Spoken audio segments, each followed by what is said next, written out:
Dwight Grant and Dustin Stolzfus in the middleweight division.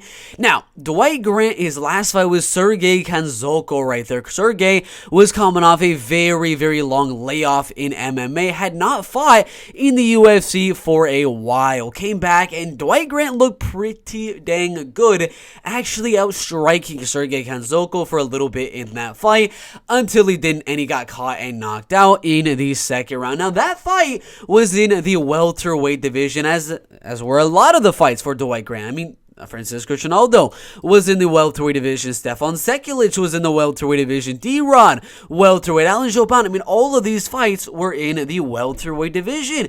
This one is in the middleweight division. So all of you guys out there saying that Dwight Grant has a chin issue, that his chin really is not that good, maybe, possibly, I'm not saying 100% factually this is the case, but maybe Dwight Grant's chin issue and the fact that he's been knocked out by Sergey Kanzoko and Daniel Rodriguez in his last 4 fights, maybe it's because he's cutting down all the way down to the welterweight division. And now moving up to the middleweight division, maybe the chin issue will disappear. I don't know. That's just me speculating on this issue. Now, Dustin Stolzfus, is he a guy that can go out there and lane and go out there and knock out Dwight Grant on the feet? Possibly. He does have 2 knockouts on his record, but I think this is the perfect fight for Dwight Grant to really show off his striking, because Dustin, I don't think is that powerful guy. One of the wins he got was a slam arm injury, and then one of them was way, way earlier in his MMA career. If Dustin's going to win the fight, it's going to be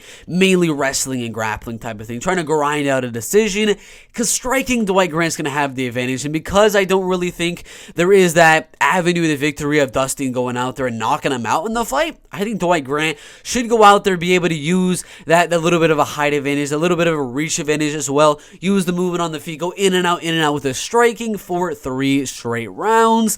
I think it's going to be a close one. I definitely do think the loser of this fight will be cut from the UFC. This is not a confident pick. I think this is literally another coin flip fight, because yet again, Francisco Trinaldo right there in the second to last fights for Dwight Grant was able to go out there and win that fight as a much older fighter in the welterweight division. And if you look at the UFC statistics of that fight with Dwight Grant and with Francisco Trinaldo, Francisco was able to keep it very, very even on the feet, and he was able to mix in a takedown and a lot of control time and make it a very, very close fight. So I do worry if Dwight Grant is able if Dwight Grant is not able to defend the takedowns here, he could very, very well lose this fight. But 68% in the UFC was able to defend a lot from Francisco Trinaldo. Then we see 3 rounds of striking. Loser off to Bellator, off to PFL, whatever the case may be. I'm going to go Dwight Grant to go out there and outstrike Dustin Stolzfus on the feet and win the fight in a close 29-28 decision. 1 round will go Dustin, closing the distance and using more of a clinch game, ground and pound type of thing to win one of the rounds. But 2-1 for Dwight Grant by a decision.